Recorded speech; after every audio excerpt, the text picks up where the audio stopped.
Hello friends, welcome to our channel. ఈరోజు video వచ్చేసి bank అకౌంట్కి ఆధార్ నెంబర్ లింక్ చేసే విధాన ప్రాసెస్లో భాగంగా మనకి ఒక 2 months బ్యాక్ అనేది గవర్నమెంట్ మనకి ఎన్పిసిఐ లింక్ చేసుకునే విధంగా మన మొబైల్లో చేసుకునే విధంగా అయితే ఇవ్వడం జరిగింది కదా. అదే ప్రాసెస్లో భాగంగా మనకి అన్ని బ్యాంకులు అయితే ఇవ్వడం జరిగింది. సో మనకి స్టేట్ బ్యాంక్ ఆఫ్ ఇండియా అయితే ఇవ్వలేదండి. ఇప్పుడు ఆ ఆప్షన్ ఇవ్వడం జరిగింది. ఎలా చేసుకోవాలి, ఏ విధంగా చేసుకోవాలని చెప్పేసి ఈ వీడియోలో మీకు స్టెప్ బై స్టెప్ అయితే ఎక్స్ప్లెయిన్. సో ఇక్కడ మన గూగుల్ క్రోమ్ ఓపెన్ చేసి ఎన్పిసిఐ అని చెప్పేసి క్లిక్ చేసిన వెంటనే మనకి ఫస్ట్ ఆప్షన్ అయితే వస్తుంది. సో ఫస్ట్ ఆప్షన్ వచ్చిన వెంటనే ఈ విధంగా అయితే రావడం జరుగుతుందండి. సో ఇక్కడ మనకి ఏదైనా ప్రభుత్వం యొక్క ప్రయోజనం పొందాలనుకుంటే ముందుగా మీ యొక్క బ్యాంక్ ఖాతాకు డీపీటీ ద్వారా ప్రారంభించాల్సి ఉంటుంది. అప్పుడు మాత్రమే మీరు మీ ప్రభుత్వ పథకాల ప్రయోజనాలు పొందగలరు. సో ఈ ప్రాసెస్ అనేది ఈ డీపీటీ ద్వారా స్టేటస్ ఎలా తెలుసుకోవాలి, అలాగే మీ యొక్క బ్యాంక్ అకౌంట్కి ఆధార్ నెంబర్ లింక్ ఉందా లేదని చెప్పేసి ఎలా తెలుసుకోవాలని చెప్పేసి ఈ వీడియోలో మీకు స్టెప్ బై స్టెప్ అయితే ఎక్స్ప్లెయిన్ చేస్తానండి. సో ప్రధానంగా మనకి ఇక్కడ ఎస్బీఐ సంబంధించి అయితే అప్డేట్ ఇవ్వడం జరిగింది. సో గతంలో మనకి ఎస్బీఐ లింక్ అనేది ఇవ్వలేదండి. ఇప్పుడు ఎస్బీఐ లింక్ అయితే ఇవ్వడం జరిగింది. మనకి ఇది 3 days అప్డేట్ ఇచ్చాయి. సో ఎవరైనా ఎస్బీఐ సంబంధించిన వాళ్ళు ఉంటే గిన వెంటనే మీ యొక్క బ్యాంక్ అకౌంట్కి ఆధార్ నెంబర్ లింక్ లేకుంటే గిన మీ మొబైల్లో మీరే చేసుకోవచ్చండి. ఇన్ కేసు మీరు చేసుకోలేకుంటే నాతో కాంటాక్ట్ అవ్వండి. సో నేను చేసి అయితే ఇవ్వడం అయితే జరుగుతుంది. సో ప్రధానంగా మనకి మన యొక్క ఆధార్కి ఎన్పిసిఐ లింక్ అనేది కంపల్సరీ చేసుకోవాలి. ఎందుకంటే రాష్ట్ర ప్రభుత్వం నుంచి కావచ్చు, అలాగే కేంద్ర ప్రభుత్వం నుంచి కావచ్చు, డీపీటీ ద్వారా నేరుగా మన యొక్క బ్యాంక్ అకౌంట్కి అమౌంట్ పడాలంటే గ్యాస్ సబ్సిడీ కావచ్చు, ఏదైనా కానీ పథకాలకు సంబంధించి కానీ కేంద్ర రాష్ట్ర ప్రభుత్వాల నుంచి వచ్చినటువంటి అమౌంట్ ఏవైతే ఉన్నాయో అవి నేరుగా మన యొక్క బ్యాంక్ ఖాతాకి కొడాలంటే ఖచ్చితంగా మన యొక్క బ్యాంక్ ఖాతాకి ఆధార్ నెంబర్ లింక్ అయి ఉండాలండి. సో ఎవరైతే లింక్ ఉందో లేదని చెప్పేసి ఏ విధంగా తెలుసుకోవాలి, అలాగే ఎలా లింక్ చేసుకోవాలని చెప్పేసి పూర్తి ఇన్ఫర్మేషన్ ఈ వీడియో ద్వారా మీకు తెలియజేస్తాను. సో ఇక్కడ మనకి కన్జ్యూమర్ మీద క్లిక్ చేసిన వెంటనే భారత్ ఆధార్ షీడింగ్ అని చెప్పేసి ఆప్షన్ ఉంటుంది. సో ఆప్షన్ మీద ట్యాప్ చేసిన వెంటనే ఈ విధంగా అయితే రావడం జరుగుతుందండి.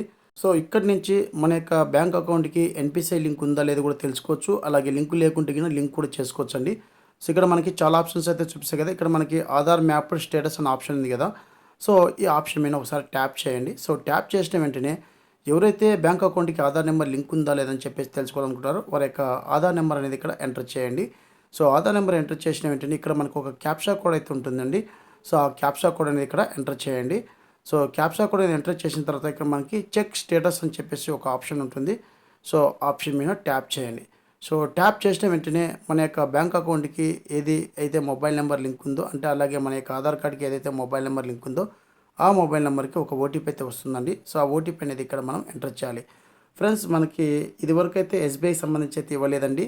ఇప్పుడు మనకి ఎస్బీఐ సంబంధించి ఎవరైతే కస్టమర్స్ ఉన్నారో అలాగే వాళ్ళకి సంబంధించి మీ యొక్క బ్యాంక్ అకౌంట్కి ఆధార్ నెంబర్ లింక్ ఉందా లేదా అని చెప్పేసి ఈ విధంగా తెలుసుకొని ఒకవేళ లింక్ లేకుంటే మీ యొక్క ఎస్బీఐ బ్యాంక్ అకౌంట్కి మీరే లింక్ చేసుకునే విధంగా మరొకసారి మనకి ఆప్షన్ ఎనేబుల్ చేయడం జరిగింది. సో ఎవరైనా ఇంకా మిగిలి ఉంటే వెంటనే సంబంధిత బ్యాంకులు ఏవైతే ఉన్నాయో మీరు ఏ బ్యాంక్ అయితే యూజ్ చేస్తున్నారో ఆ బ్యాంక్ సంబంధించి మీరు లింక్ అని చేసుకోవచ్చు. మనకి ఎస్బీఐకి సంబంధించి అయితే ఇవ్వలేదు. ఇప్పుడు ప్రధానంగా మనకి ఎస్బీఐ సంబంధించి కూడా అప్డేట్ ఇవ్వడం ఉంది. ఎవరన్నా ఇంకా ఎస్బీఐకి సంబంధించిన వాళ్ళు ఉంటే సో ఈ ఎన్పిసిఐ లింక్ అనేది చాలా ఇంపార్టెంట్ అండి. సో కేంద్ర రాష్ట్ర ప్రభుత్వాల నుంచి పథకాలు కావచ్చు, సబ్సిడీలు కావచ్చు, గ్యాస్ సబ్సిడీలు కావచ్చు, ఏవైనా రావాలన్నా కూడా ఈ ఎన్పిసిఐ లింక్ ద్వారానే మనకి డీపీటీ ద్వారా డైరెక్ట్గా నేరుగా మన యొక్క అకౌంట్కి అమౌంట్ అయితే జమ చేయడం జరుగుతుంది. కాబట్టి ఖచ్చితంగా ఎన్పిసిఐ లింక్ అనేది కంపల్సరీగా ఉండాలి. సో ఎవరైతే మనకి గతంలో ఎస్బీఐ సంబంధించి లింక్ ప్రొవైడ్ చేయలేదని చెప్పి చాలామంది అన్నారు. సో వాటికి సంబంధించి ఇప్పుడు మనకి లింక్ అనేది ప్రొవైడ్ చేయడం జరిగింది. వెంటనే మీకు సంబంధించి ఎస్బీఐ బ్యాంక్ అకౌంట్ సంబంధించి ఎవరైతే ఉన్నారో బ్యాంకు దగ్గరికి వెళ్లకుండా మీరే మీ యొక్క మొబైల్లోనే మీరే చేసుకునే విధంగా అయితే మనకి ఆప్షన్ ఇవ్వడం జరిగింది. సో ఇక్కడ మనకి ఓటీపీ అయితే రావడం జరిగిందండి. సో నేను ఇక్కడ ఓటీపీ అయితే ఎంటర్ చేస్తున్నాను. సో ఓటీపీ అనేది ఎంటర్ చేసి ఇక్కడ మనకి కన్ఫర్మ్ మీద క్లిక్ చేసిన వెంటనే మన యొక్క స్టేటస్ అనేది చూపించడం జరుగుతుంది. సో ఇక్కడ నేను కన్ఫర్మ్ మీద క్లిక్ చేస్తున్నాను. సో క్లిక్ చేసిన వెంటనే చూడండి ఆధార్ మ్యాప్డ్ స్టేటస్ అని చెప్పేసి మన యొక్క ఆధార్ నెంబర్ రావడం జరుగుతుంది. అలాగే మనకి ఎనేబుల్డ్ డీపీటీ అంటే డీపీటీ ద్వారా మనకి అమౌంట్ పడుతుంది. మనకి ఇక్కడ హెచ్డిఎఫ్సి బ్యాంక్ అకౌంట్కి అయితే ఆధార్ స్టేటస్ అనేది లింక్ అయి ఉంది. సో మనకి ఈ విధంగా సింపుల్గా తెలుసుకోవచ్చు. ఏ డేట్లో మనకి లింక్ చేశారని చెప్పేసి కూడా మనకి డీటెయిల్స్ అనేది ఈ విధంగా తెలుసుకోవచ్చు. ఇక్కడ మీకు బ్యాంక్ నేమ్ పక్కన ఏ బ్యాంక్ అయితే లింక్ అయిందో ఆ బ్యాంక్ నేమ్ రాకపోతే కదా మీకు లింక్ లేనట్టు అనమాట. సో ఇక్కడ నాకు హెచ్డిఎఫ్సి బ్యాంక్ ఉంది కాబట్టి లింక్ వచ్చి మనకి హెచ్డిఎఫ్సి బ్యాంక్ అయితే ఉందండి. ఇప్పుడు ఎస్బీఐకి సంబంధించి ఏ విధంగా లింక్ చేసుకోవాలని చెప్పేసి మీకు ఈ వీడియోలో స్టెప్ బై స్టెప్ అయితే తెలియజేస్తాను. సో అలాగే ఇక్కడ మనకి టైమింగ్ అయితే ఇస్తారండి. ఆ టైమింగ్ లోపలే మనం ఈ ప్రాసెస్ని పూర్తి చేసుకోవాలి. సో వీడియోస్ అయితే ఖచ్చితంగా లైక్ చేయండి. సో ఇప్పుడు మనము మన యొక్క బ్యాంక్ అకౌంట్కి ఆధార్ నెంబర్ అనేది ఏ విధంగా లింక్ చేయాలి ఇప్పుడు మీకు చూపిస్తాను. సో మనకి ఇక్కడ హోమ్ పేజ్ కింద first option Aadhaar seeding deseeding అని చెప్పేసింది కదా. సో ఈ ఆప్షన్ అనేది ట్యాప్ చేయండి. సో ఈ ఆప్షన్ ట్యాప్ చేసిన వెంటనే do you want to change the service అని చెప్పేసి ఉంటుంది. ఓకే మీద క్లిక్ చేయండి. సో ఇక్కడ చూడండి మనకి రిక్వెస్ట్ ఆధార్ ఫర్ అని చెప్పేసి సీడింగ్ డీసీడింగ్ అని చెప్పేసి ఉంటుంది. సో సీడింగ్ అని క్లిక్ చేస్తే మీకు ఏ బ్యాంకుకు అకౌంట్కు మీరు ఆధార్ సీడింగ్ చేసుకోవాలని చెప్పేసి అడుగుతుంది. సో ఫ్రెష్ అయితే కన్నా ఫ్రెష్ సీడింగ్ అని చెప్పేసి ఫస్ట్ ఆప్షన్ సెలెక్ట్ చేసుకోండి. అంటే అక్కడ మనకి ఏ బ్యాంక్ అయితే ఉందో ఆ బ్యాంకుకు లింక్ లేకుంటే కన్నా మనం ఫ్రెష్ సీడింగ్ అనే ఆప్షన్ సెలెక్ట్ చేసుకోవాలి. సెకండ్ వచ్చేసరికి మనకి ఒకే బ్యాంకులో 2 అకౌంట్లు ఉంటే మీకు ఏ అకౌంట్కి కావాలనుకుంటున్నారో ఆ అకౌంట్కి ఎన్పిసిఐ లింక్ అని చేసుకోవచ్చు. సో అలాగే ఇక్కడ ఒక బ్యాంకులో ఒక్కొక్క అకౌంట్ ఉంది, వేరే ఒక బ్యాంకులో ఇంకొక అకౌంట్ ఉంటే మీకు ఏ బ్యాంక్ అయితే మీరు సెలెక్ట్ చేసుకోవాలనుకుంటున్నారో ఆ బ్యాంక్ అనేది సెలెక్ట్ చేసుకోవచ్చు. ఇన్ కేసు మీరు డీలింక్ కూడా చేసుకోవచ్చు అండి, డీసీడింగ్ కూడా చేసుకోవచ్చు, ఎటువంటి ప్రాబ్లం లేదు. సో ఇప్పుడు ఫ్రెష్ సీడింగ్ అయితే ఎవరైతే బ్యాంక్ అకౌంట్కి ఆధార్ నెంబర్ లింక్ లేదో వాళ్ళు ఫస్ట్ ఆప్షన్ అనేది సెలెక్ట్ చేసుకోండి.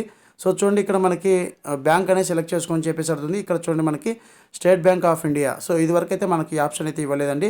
ఇప్పుడు స్టేట్ బ్యాంక్ ఆఫ్ ఇండియా అయితే మనకి ఎనేబుల్ చేయడం ఉంది. సో ఆప్షన్ సెలెక్ట్ చేసుకుని ఇక్కడ మీ యొక్క ఎస్బీఐకి సంబంధించి అకౌంట్ ఏదైతే ఉందో ఆ అకౌంట్ నెంబర్ అనేది ఇక్కడ మనం ఎంటర్ చేయాల్సి ఉంటుంది. సో అకౌంట్ నెంబర్ ఎంటర్ చేసి ఇక్కడ మరొకసారి 2 టైమ్స్ అనేది అకౌంట్ నెంబర్ అనేది ఎంటర్ చేయాలి.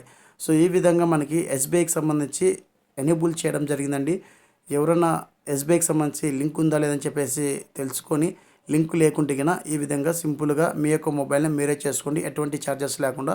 ప్రభుత్వం ఇది మంచి అవకాశం మనకు కల్పించడం జరిగింది బ్యాంకు దగ్గరికి వెళ్లకుండా.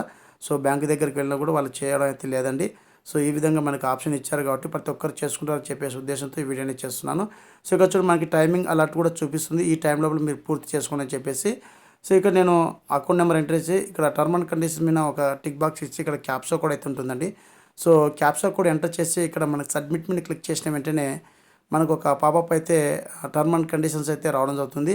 సో ఇక్కడ మనకి ఇక్కడ మొత్తం డీటెయిల్స్ అనేది అగ్రీ అండ్ కంటిన్యూ అని చెప్పేసి క్లిక్ చేసిన వెంటనే ఇక్కడ మనకు ఒక మెసేజ్ అయితే వస్తుంది. సో ఆ ఓటీపీ అనేది ఎంటర్ చేసిన వెంటనే మనకి ఆధార్ షీడింగ్ అనేది కంప్లీట్ అయినట్టుగా రావడం జరుగుతుంది. సో ఈ విధంగా సింపుల్గా మీ యొక్క మొబైల్ అనే మీ యొక్క బ్యాంక్ అకౌంట్కి ఆధార్ షీడింగ్ అనేది చేసుకోండి. ఈ విధంగా మనకి ఎస్బీఐ సంబంధించి అయితే అప్డేట్ చేయడం జరిగింది. ఎవరైతే ఎస్బీఐ కస్టమర్స్ ఉంటారో వారి యొక్క బ్యాంక్ అకౌంట్కి ఆధార్ నెంబర్ లింక్ ఉందా లేదని చెప్పి తెలుసుకొని మీ యొక్క బ్యాంక్ అకౌంట్కి ఆధార్ నెంబర్ని లింక్ చేసుకోండి మీ యొక్క మొబైల్ని, ఎటువంటి ఛార్జెస్ లేకుండా. సో ఈ విధంగా ప్రతి ఒక్కరు చేసుకుంటారని చెప్పేసి మీ ముందుకు ఈ వీడియోని చేస్తున్నాను అండి. సో వీడియోని వస్తే ఖచ్చితంగా లైక్ చేయండి, అలాగే ఫ్రెండ్స్ అండ్ ఫ్యామిలీకి అయితే షేర్ చేయండి. ఇదండి ఎన్పిసిఐ సంబంధించిన అప్డేట్. ప్రతి ఒక్కరు చేసుకుంటారని మనస్ఫూర్తిగా కోరుకుంటూ థ్యాంక్ యూ సో మచ్. జై హింద్.